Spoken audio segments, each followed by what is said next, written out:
I really want to thank everyone for being here. And there's a few things I want to mention first. Well, first of all, this is the mini meditation your way class. And I will give you everything I can to make it as easy as possible for you to understand, where I'm coming from, and an easy way for you to tap into meditation. And I really want to thank everyone for being here. I'm just so honored, truly. First of all, I want to mention a couple things. And the next gathering, I believe, is January 6th. And we're going to be taking a couple weeks. When is it? The next one is actually tomorrow night, but then it's January 6th. Tomorrow night we have the gathering where you'll be able to ask questions. And Lynn helped me fix my Facebook thing so we can go live. And it's even a shorter delay than before.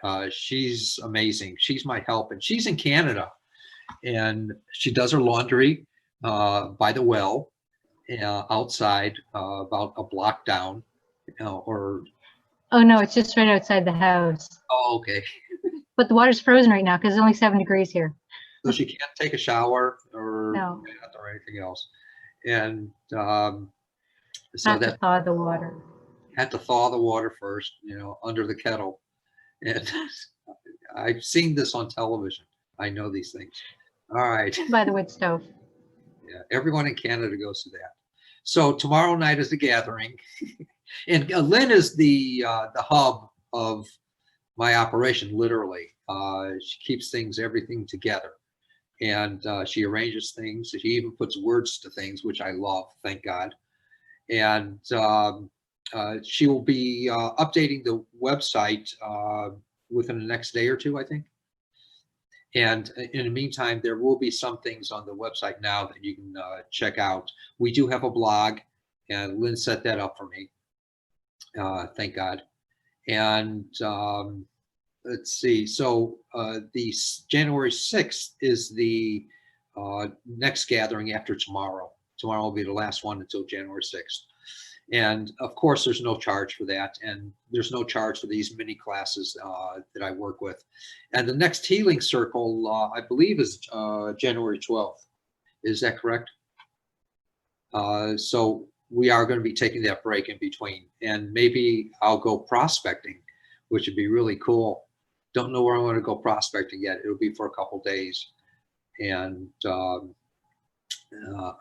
I'm going to look for crystals and other elements of the earth, and silver and platinum and gold and all kinds of things. I know how to pan now, and I'm a professional.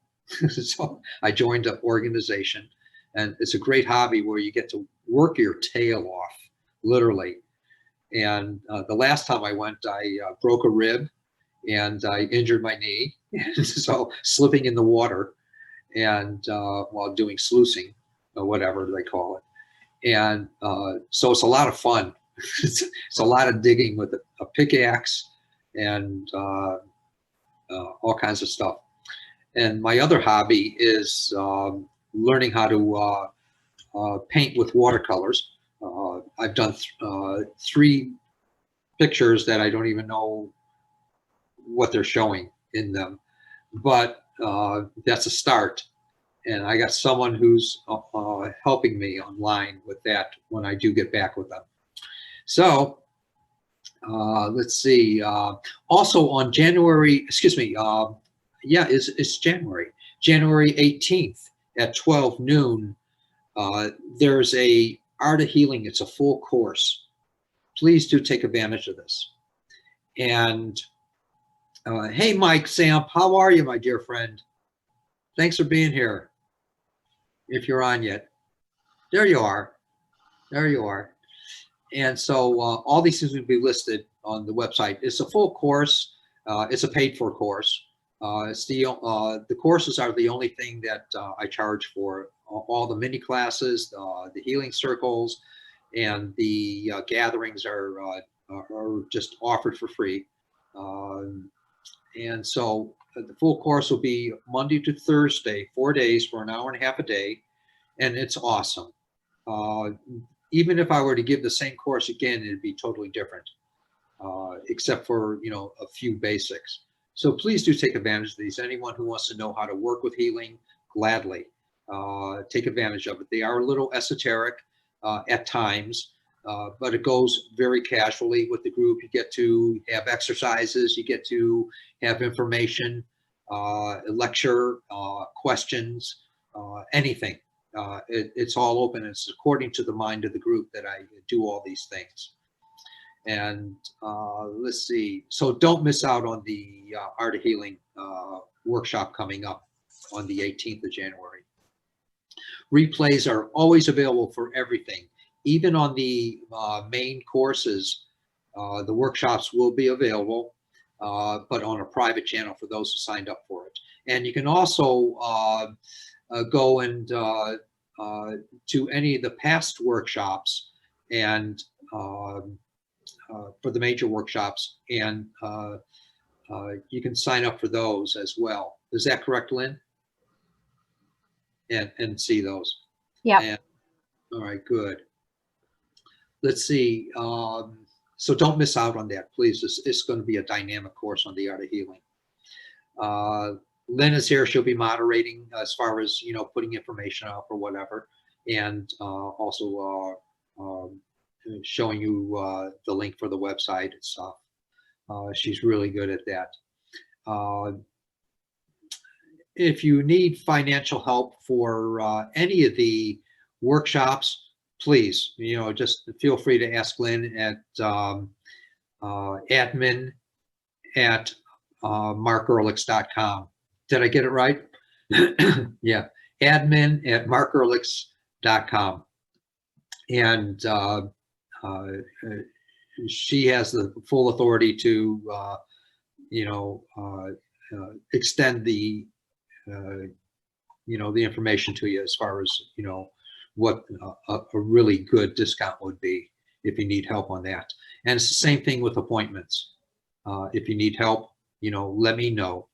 Mark@markehrlichs.com or admin@markehrlichs.com, and Lynn and I will talk about the appointment thing. So appointments are available. I love the appointments, and they last anywhere. People tell me everything's fantastic sometimes after 15 minutes or 30 minutes or even all the way up to an hour. So please do take advantage of the appointments. They're really dynamic. And I get into the emotional with the appointments. The other thing that I want to talk about, Lynn doesn't even know this yet, but there's someone that's helping me organize a 501c3 for nonprofit. And but in the meantime, and then I can say, you know, please donate. But in the meantime, what we have up on the website is the gifting and supporting. There's a lot of people that are hurting, and I get to see a whole lot of them. And I love to give a little bit of money to people that I see, that I truly know and truly do see that are hurting. And there's families that are really in a very disadvantaged place, that are just real direful situations. And one example, this is just one out of many that I give as much as I can to, either food or whatever. There's this one fellow in the middle of winter. He has his shirt off. He's on the ground, and he has a sign up that he wrote a long time ago, which I saw from the beginning. And he has personality disorders. He's not going to be able to get a job, and he has he's really grungy, and he's real desirous for help. So he's one of the people that I give food and money to. And there's lots of people like that I meet. And I don't do it for people that are scamming. I pretty much can oftentimes, most of the time, see when someone is trying to scam. So I don't do that. But I will contribute to the ones that I know that are hurting. and there's a lot of them. So please feel free on the website to go to the gifting and supporting. Everything is used for them. And also for people that want to, you can even designate for people that want to have an appointment that need it, that can't afford it. So please do go to the website. I wholeheartedly encourage that. And I'll be writing a letter soon about that and asking people to contribute. And I really want to thank the people that have been contributing. And also, and I do see you, and I appreciate that a whole lot. And I will be, let's see what else, I can't remember. There's a short-term memory. Excuse me, I'm going hoarse again. All right. Again, the appointments are available, so please do contact me if you want an appointment. So enough of that. It was back in, I guess around 98. I gave my first meditation class at a place called the Dance Building in Des Plaines, Illinois.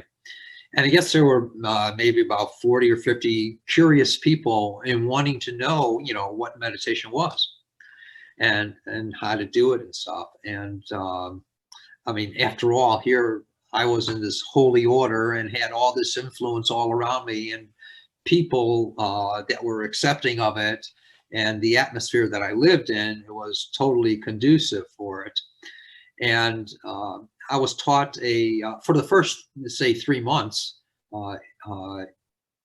in the order, I knew nothing. I didn't even know what meditation was. I just heard about it. I never did it. I never practiced it. And some people here heard this story, but you know, I was taught a way to approach it, and during that time, but I still never did it. And so I didn't have the convenience of just doing it. You know, everyone would say, oh, clear your mind, you know, or get rid of all your thinking. And I'd nod my head, smile, say, oh, okay, but I never did it. And I used to hear all these people talk about it all the time, and how great it was, and how you're tuning into God. And, you know, you're able to ask all these questions and get answers, or see things or whatever. And it was supposed to enhance your intuitive abilities, et cetera, et cetera, et cetera. And so then finally, after 3 months, I was sent to Fort Worth. And one day, maybe a couple weeks after I had gotten there, teacher made an announcement to everyone, about 20 of us, that he wants us up in a chapel in 15 minutes, and we're all going to do a meditation. And I'm, you know, rolling my eyes, and I said, oh, okay, inside. And so 15 minutes later, I went up to the chapel, and we all had pencil and paper, and when they used pencils back then. And I was sitting there in this darkened room, and the teacher's up in this area, in the sanctuary area, and he stood up and says, okay, I have a question. I want everyone to come up with an answer within, you know, 45 minutes time or an hour's time. Everyone tell me, I want the same answer from everyone. And I'm saying, how is this possible? How can we all give the same answer to a question? And he asked the question, and I had no idea what it meant. And he says, okay, start. And so I'm sitting there in this darkened room and with everyone next to me. And immediately Brother David was next to me, and he just immediately was out snoring. And then several other people around me, they were breathing real heavy, and I'm thinking, okay, this is going to be fun. I don't even know what this guy's question means. How am I going to come up with the same answer everyone else is going to come up with? And it's just not possible, I'm thinking there. So I figured, you know, I'm crossing my arms like this, and my legs are outstretched, crossed, and sitting on this chair, and the pen and paper next to me or in my lap, underneath my leg, I meant. And so every 5 minutes he kept asking his questions. So I just figured, okay, David's snoring away and everyone else is breathing heavy, so I'm just going to doze. And so I closed my eyes, and after I started to go into in between worlds of dozing and awake awareness, and still hearing David next to me snoring. So all of a sudden in my head, I saw myself the only person in this huge big top tent that was circular, and all the way maybe a few hundred feet in front of me was a flap coming into the tent. And in comes walking Minnie Mouse, Mickey Mouse, Pluto, and Dumbo. And I just burst out laughing as loud as I could. I couldn't believe it. I thought it was the funniest thing in the world. The teacher stood up. No one else around me lifted their head or anything. I looked around. Teacher stood up, and I closed my eyes, went down like this because I didn't want him to think that, you know, I was dying or something, or I was disturbing everyone. And so he was curious if someone was dying there. And so closed my eyes again, went back down. He sat down, and I found myself back in that tent on the bleachers, or somewhere in the bleachers, maybe second or third row in the bleachers there in this tent. And in comes walking Mickey Mouse, Minnie Mouse, Pluto, and Dumbo. And they split up into twos and went to the center of the tent, and each group of two went up this ladder to a high wire. And they started actually doing a high wire act. And I'm just laughing inside myself. I thought this is the greatest thing in the world that I'm watching. And I was conscious of what I was watching there. In this half stupor of in between worlds of sleep and what I thought was sleep and wakefulness. And so they started doing this act, and I realized, wait a second, they're saying something. They're trying to show me something, I thought. And so I kept watching them, and I was like this little kid that was watching this fantastic thing, and I was so glad and so happy. And they started telling me a story that I didn't get to understand because it wasn't finished yet. So I was more and more curious. And then I got the story, and I started writing it down. And I realized that was the answer to the question that the teacher was asking. And so right then, the lights went on. He says, okay, everyone coming back and start telling me. And that was about number 5, and he called on. And I read what I had gotten. And it was the same thing that 2 other people in front of me had gotten, and what maybe 10 other people, so about 13 or 14 of us, or excuse me, less than that, about 10 of us had gotten the same thing, but in different words. And I'm thinking, oh my God, how is this possible? And is this what meditation is? And so, you know, that was my introduction into meditation for the first time. And I was thinking to myself, okay, if this is possible, then, you know, I can use this for other things too.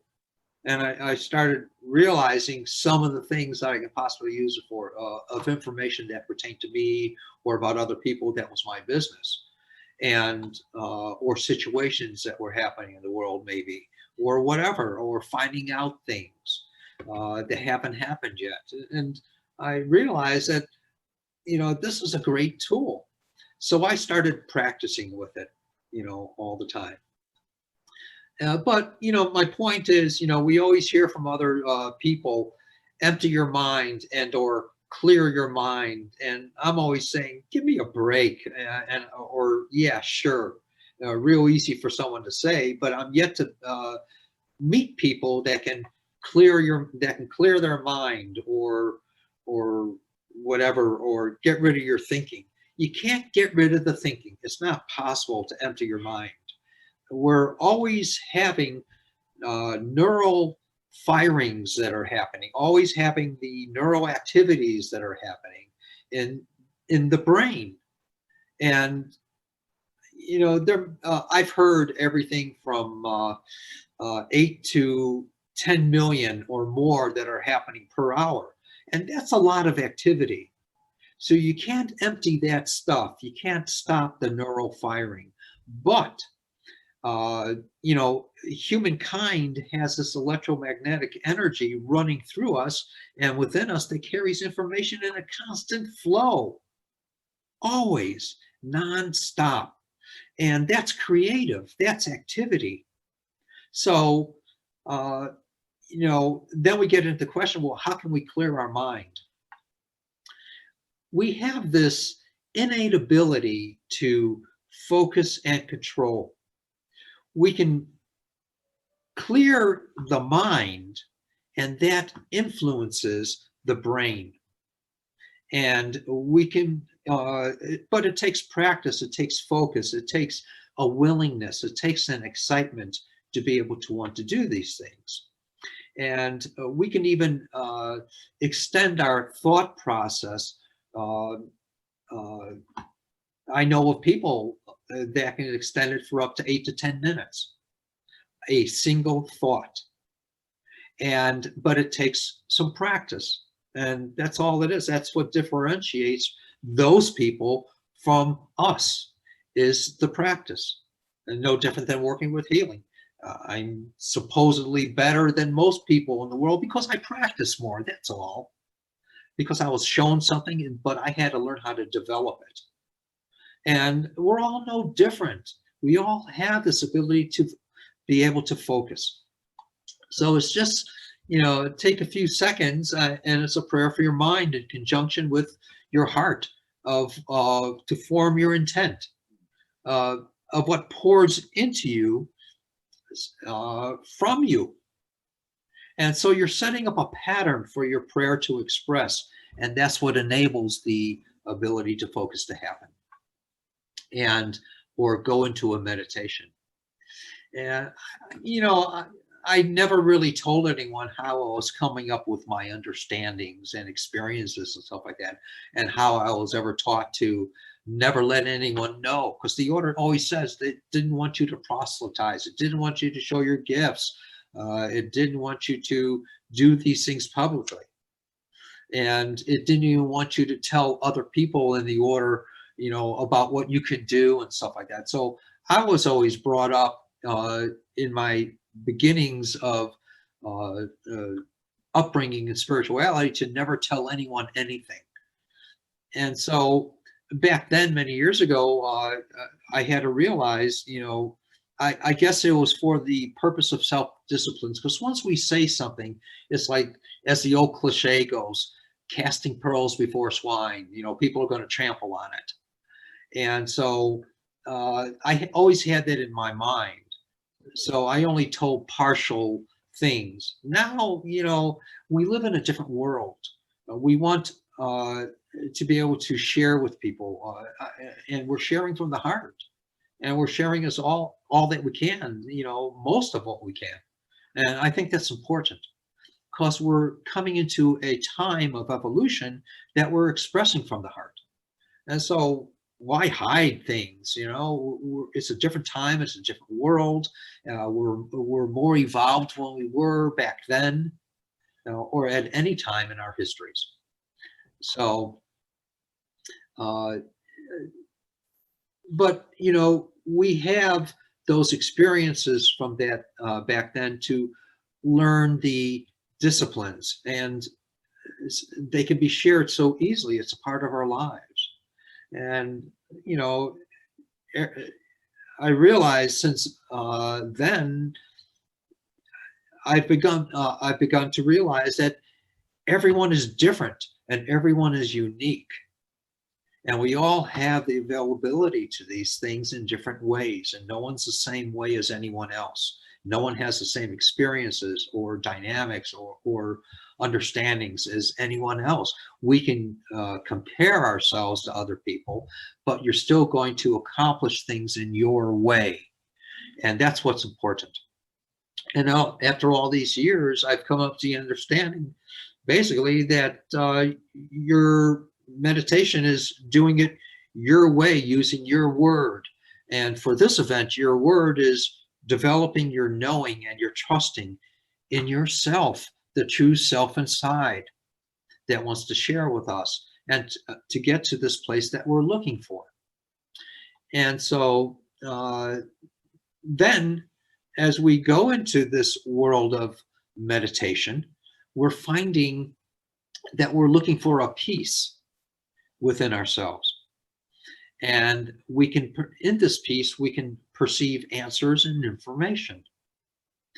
The peace is there. It's waiting for us to recognize it. Regardless of what's happening with us in our world, around us, our environment, all the dilemmas, the dramas, the traumas, the peace is still there.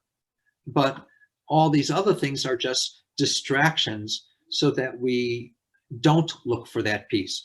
The distractions are what I refer to as the mass mind, or the mass consciousness, that you might refer to it as.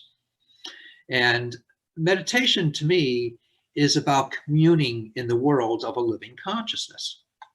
That's what it's about, in my understanding and my experience personally. And that we're entering into this world only voluntarily, into the world of meditation, voluntarily and without resistance, in knowing that we don't have an answer to something and we're looking for something. But we have to determine what we're looking for purposefully. The resistance and the doubt will only slow your process.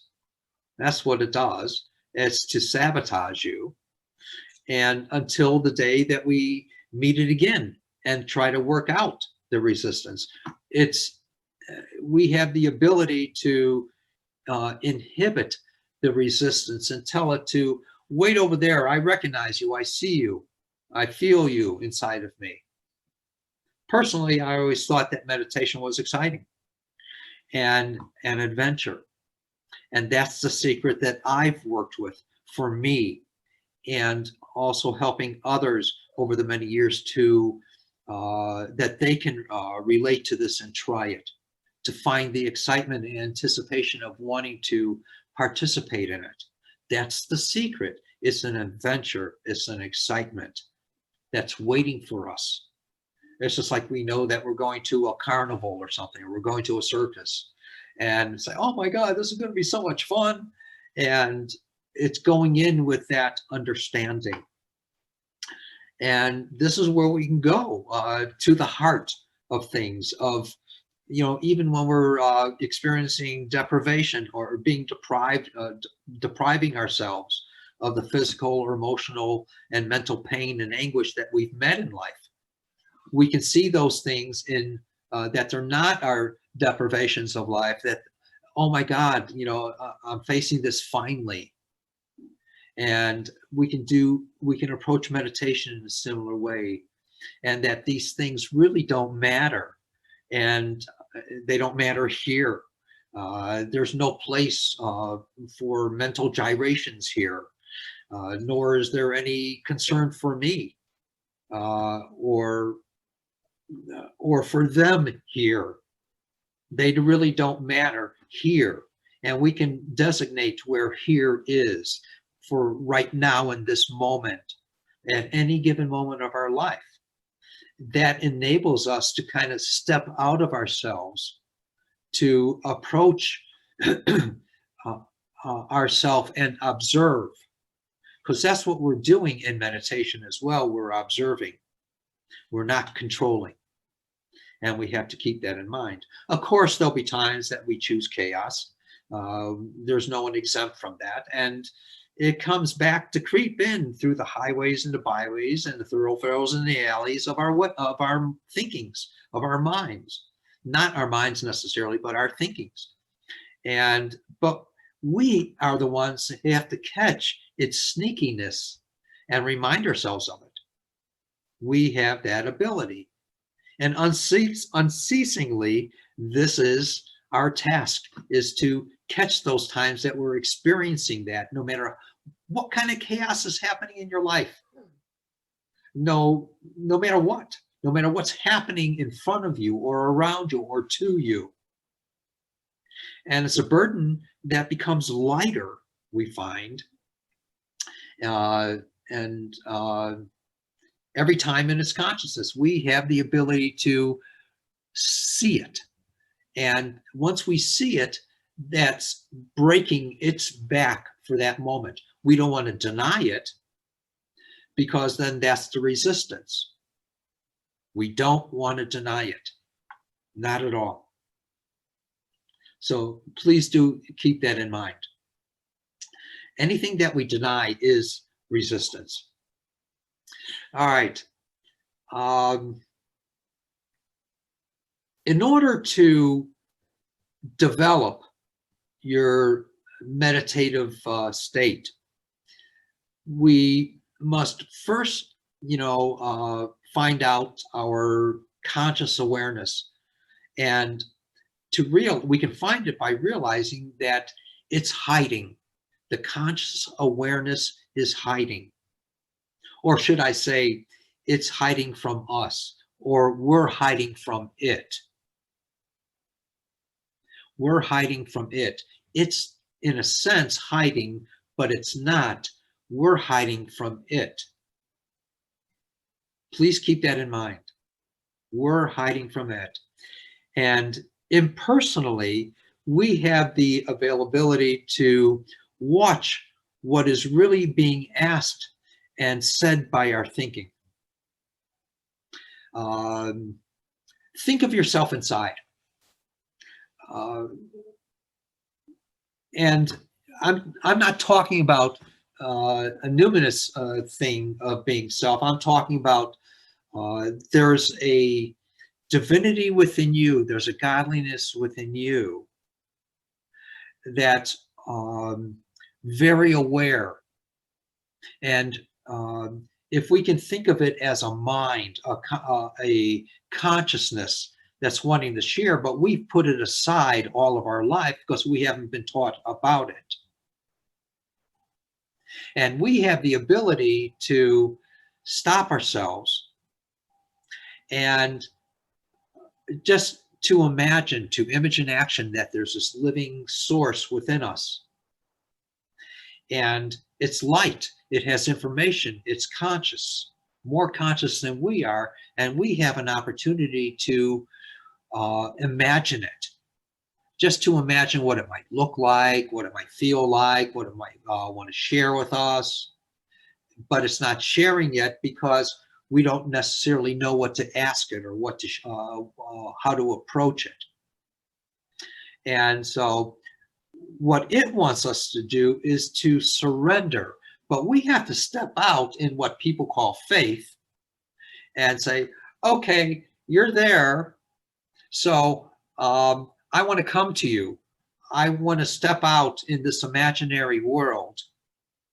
I want to come to you so that you can share with me information and visual and audio.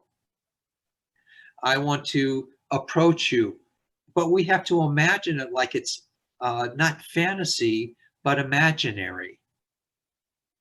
But that imaginary means to image in action. And we have to find a way inside of our thinking minds, our protective minds, that we're not embarrassed by even approaching this, by truly imagining it, imaging it. Then it starts to share with us. The more we can submit ourselves to it. And that's the surrender that we have for it. And we can set up a time once a day or once every other day that we can approach it, that imaginary place. And as foolish as it might sound to us personally, because we don't want our egos hurt even for ourselves, but once we can set ourselves up personally a time or a place to do this, even if you find a closet or a moment that you're alone, or a moment that right before you go to bed, or right before you wake up, to go to that place. then we find after one time or several of times, that place will be willing to share with you. But you have to set it up in your head, okay, I'm going to do this in this place at this time or near this time. It doesn't matter, have to be exact or anything else. That as you begin to set the pattern up, it sees that you're serious and shares with you something, and you know that something has happened after one time or many times, depending upon how much you want to give yourself to this source within you, this godliness, this divinity, the nameless one within you. It will begin to share. But you set up a pattern, and the pattern is having something specific that you want to know about that's predetermined before you go into that place that you determined is going to be your holy place. That's what's important. That's what's going to set the pattern. If you keep that in mind every time, knowing you're only going to be doing that, that's what's going to be determinant of the result you're going to get.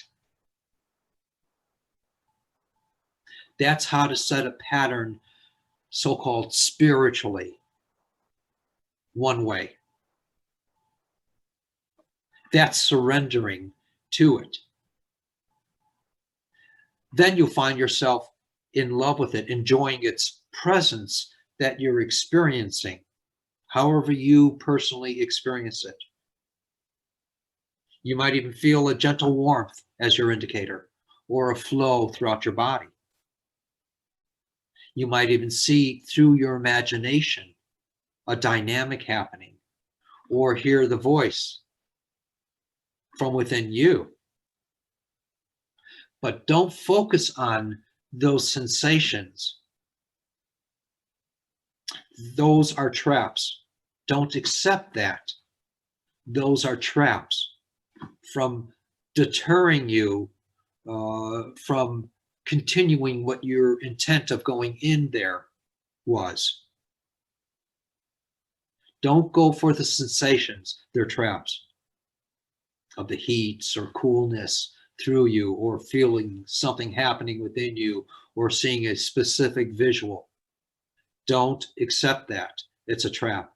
And we turn it into a religion, and then we end up going into something else.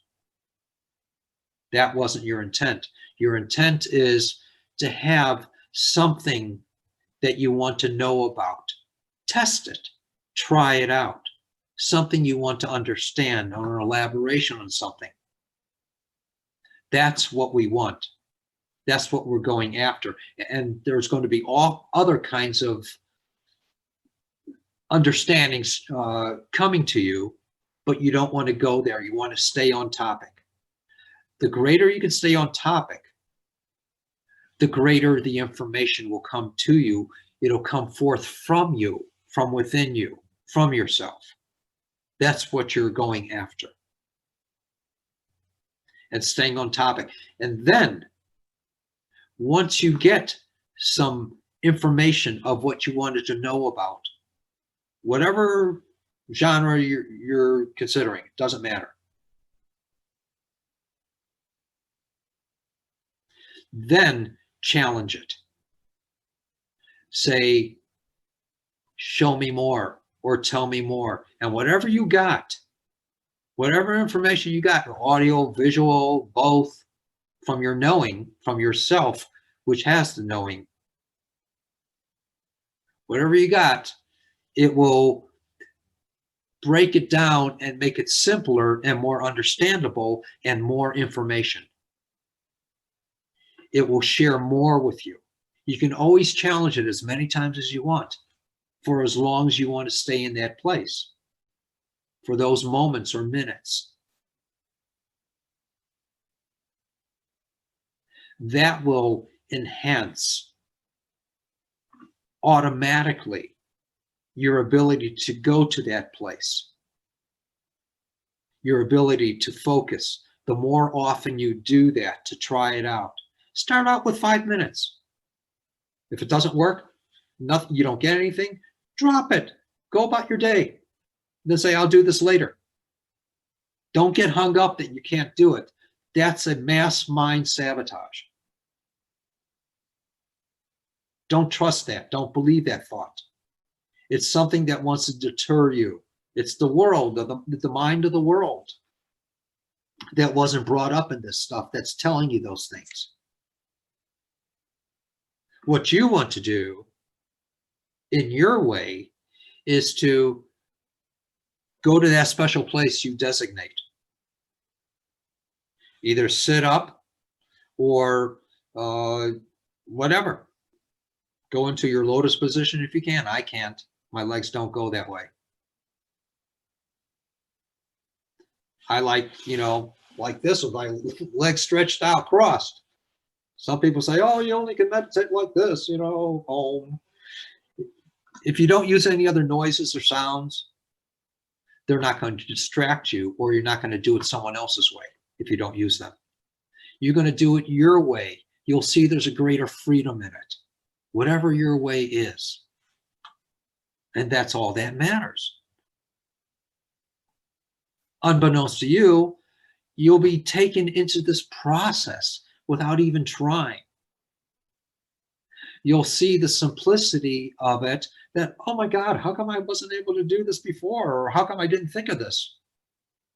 Once you begin to go through this, you'll see that things happen to you that'll make it more conducive for you without even trying. I remember my main teacher, his name was Father Paul. He started yelling us one day in class and saying, I don't give a damn if, you're out in the streets of Chicago in the middle of the bus route with traffic all around. If you can't meditate there, you can't meditate anywhere. And so one day I went out to one of these islands in the street, and with buses all around in downtown Chicago, and I was actually able to meditate. And I said, whoa!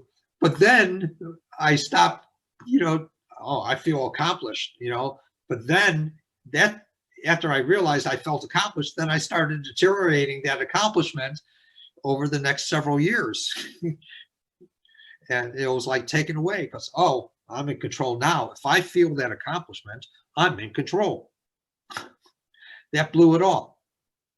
So I had to start remembering, the basics.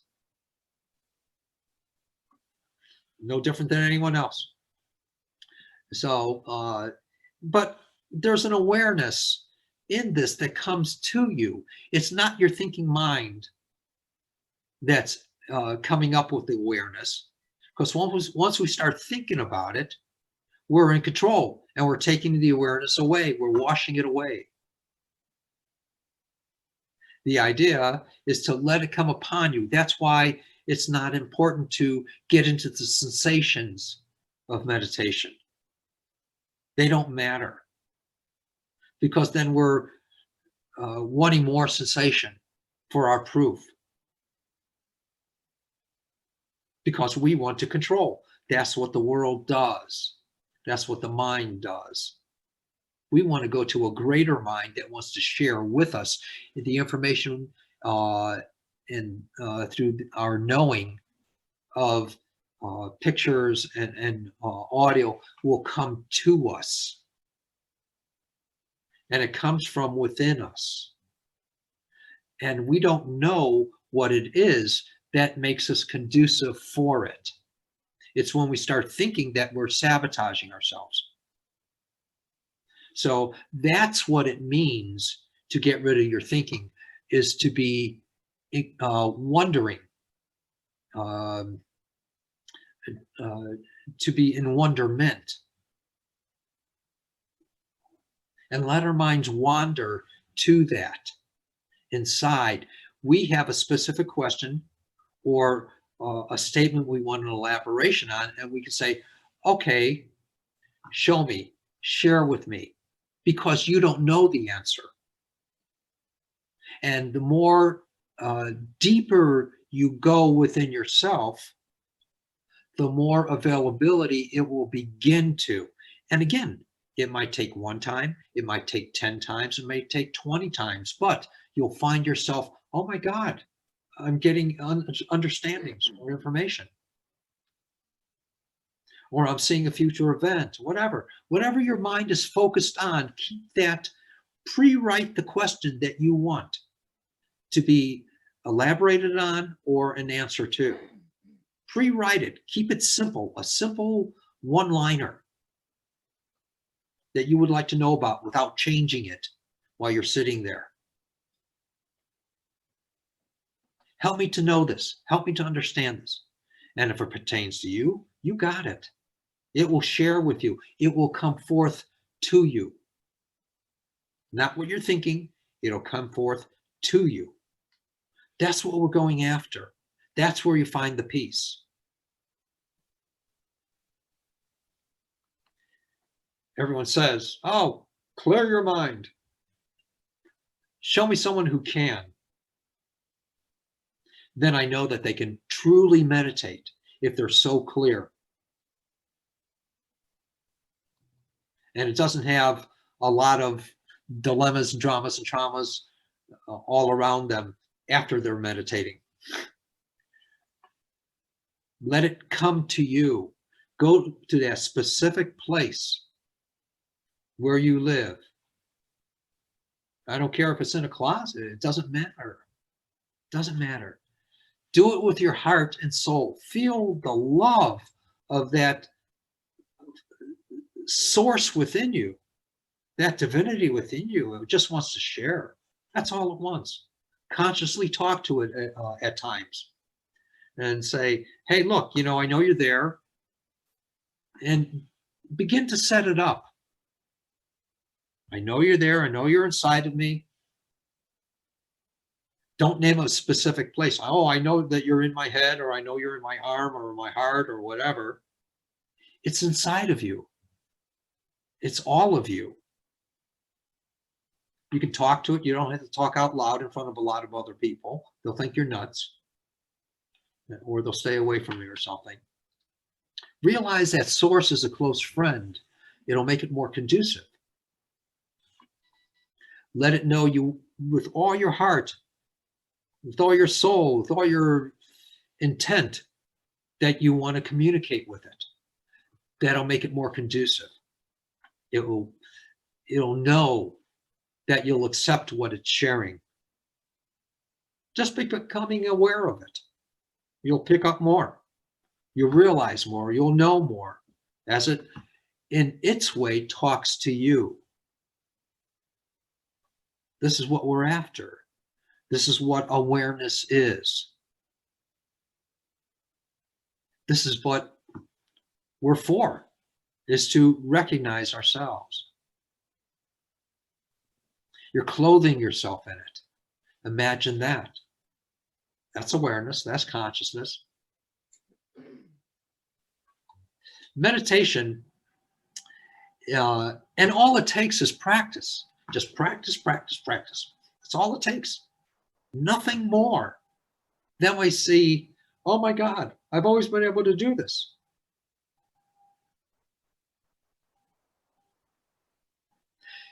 Contemplation is the activity of meditation. We always do it. We're always there. We stop ourselves for a moment. We find ourselves wondering about something. That's contemplation. Or we're in the shower or doing dishes, and like I always say, and all of a sudden you get an aha moment. That came from that place. That's the activity of meditation. What's the difference? That's the activity of meditation. Meditation is a tool to teach us, to help to tune into that mind of our Creator, whatever we want to call it, it doesn't care, in order to understand these things and to anything else we want to know about. As long as this is our business to know. It will share with us. We can even use it for fun things. It doesn't care. It's not going to strike us down. if we're enjoying it.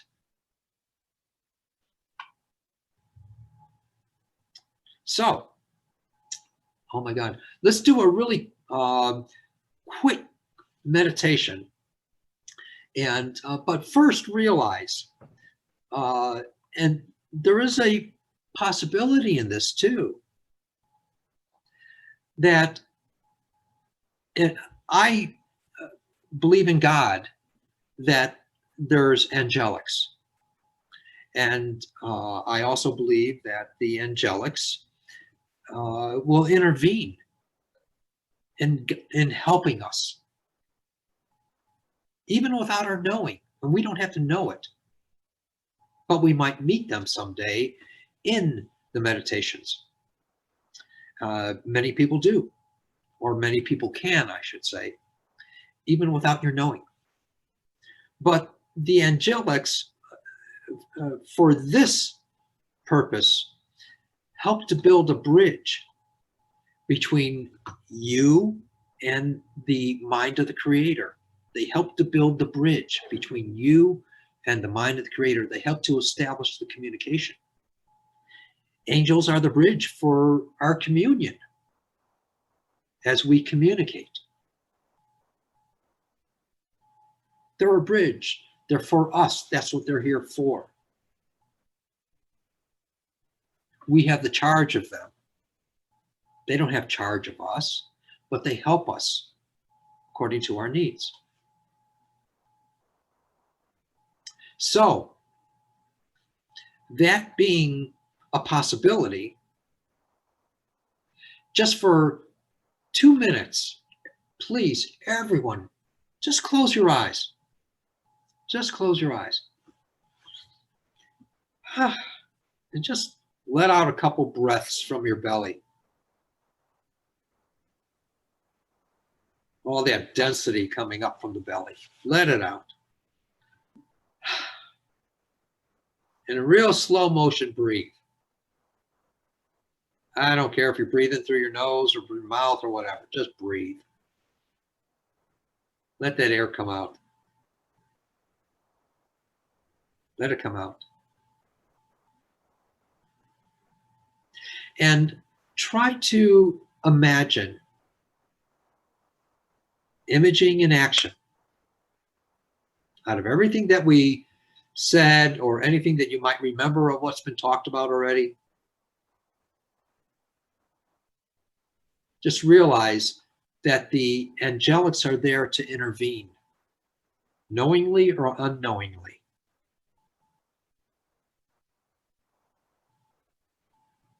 In that bridge between you and the Creator's mind within you.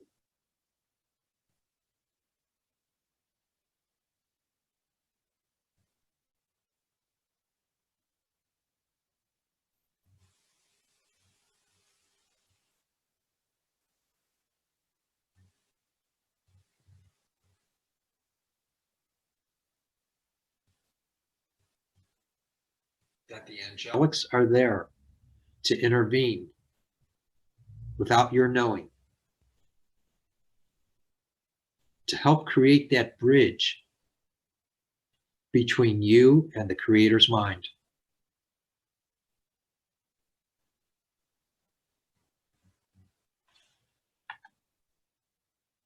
What you might call God.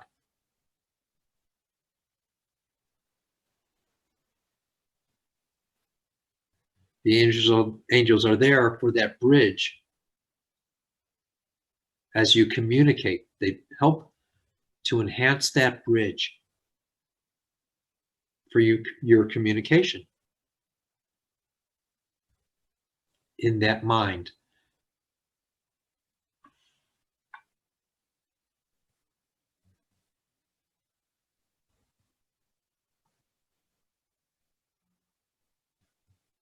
What would that be like?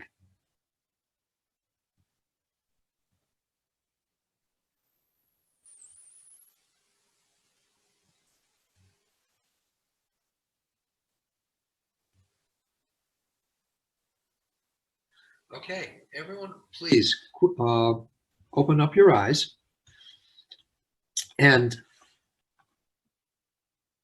Anyone have anything that they might have seen or experienced, or real subtly or dramatically, that they'd like to share? Penny, please. Well, I got some very strong sensations and of the light coming through. That's what I normally get. And so it was interesting to notice that, and what you said about don't get caught up in the sensations. Yes. Because the sensations are really good, really. and at the same time, I really would like to go way deeper, So but that's what I noticed. The first thing I noticed was, aha. We go through these sensations, which are like breakthroughs that we're going through. It's just like someone feels tingling when I work with them. Like that. And that's a reaction of what's happening in the body. Another person might feel heat or cold or electricity, whatever. Those are just reactions of the resistance breaking. And so, yes. Okay. Mike, did you experience anything, my dear friend?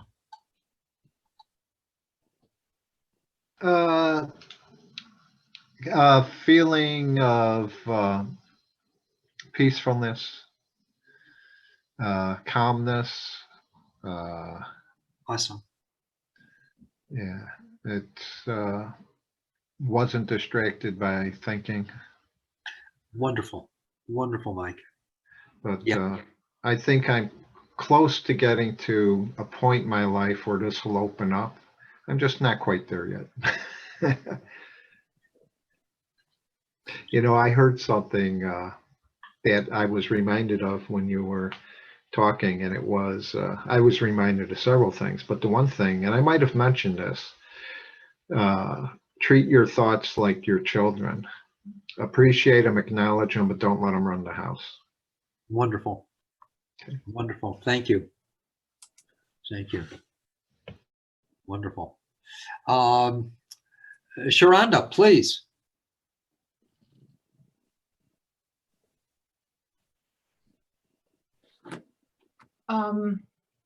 Actually, I was just going into the quiet. I really don't have anything to report.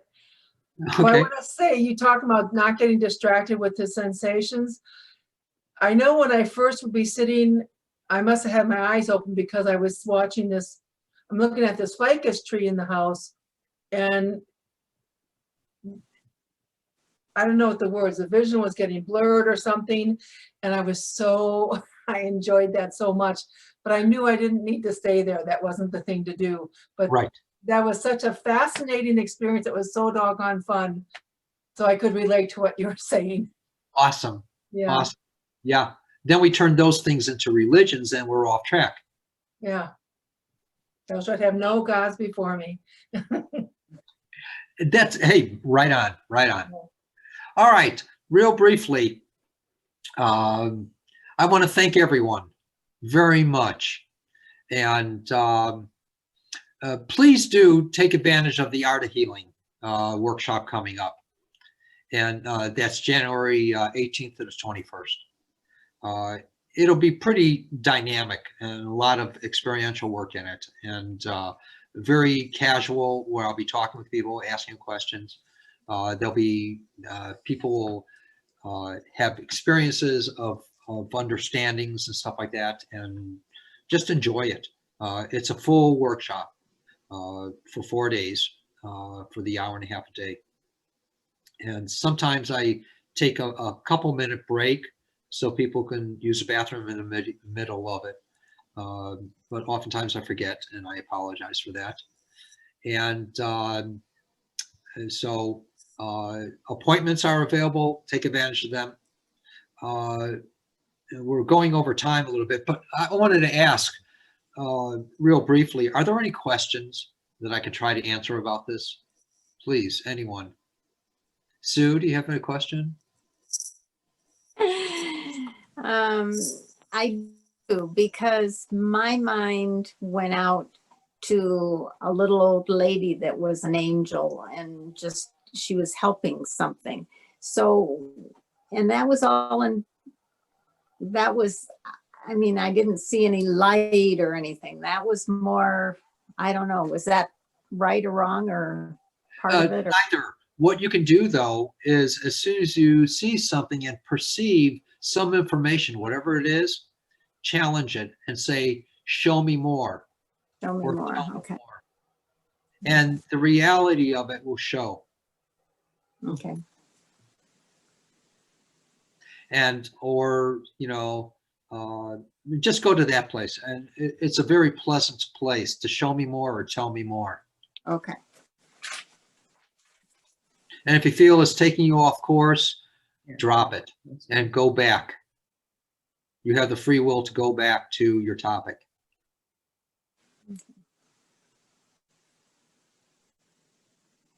Or if you see something that's really obtrusive in some way or another, just watch a lot of light, encompass that, see what it turns into.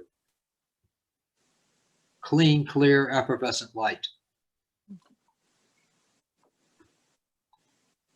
Please, any final questions or anything before we say our adieus? I think you answered it, Mark, because that was my question.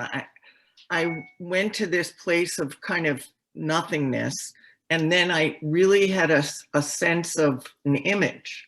And then I was confused about, and I recognized that the thing that I didn't do was to challenge it for more, because I was, should I just leave it and go back to my question? Depends upon your curiosity and how much you want to know. We have free will with that way. So can I go back to it now that I want to know more? If you want to. To that particular image, like that becomes my. It'll be a newer and a greater answer, though. Pardon? It'll be a newer and a greater answer because you've evolved since then. Right, but can that become my question going into the meditation about this image that I saw? Sure. Okay. Yeah, whatever you want to know about. Okay. Yes. Thank you. So, one last thing. How are the angels? How are the angels, which we are aware of, different from other beings like cartoon characters? No. Angels, well, we might see them as cartoon characters according to our identification of life. All the angels are for us, and they help build bridges. Doing so much more than we can even comprehend. So much more, a whole different consciousness. So thank you, everyone. I am so honored. Please do take advantage of the workshop, the appointments, and please go to the website if you want to give, and for the support and for the gifting, and I thank everyone for that has already. Thank you so much.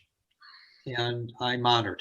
And I hope you enjoyed this very short class. Thank you, Mark. Very inspiring. Bye, everyone. Sue, Michael. Thanks, Mark. Thanks, Thank Mark. you.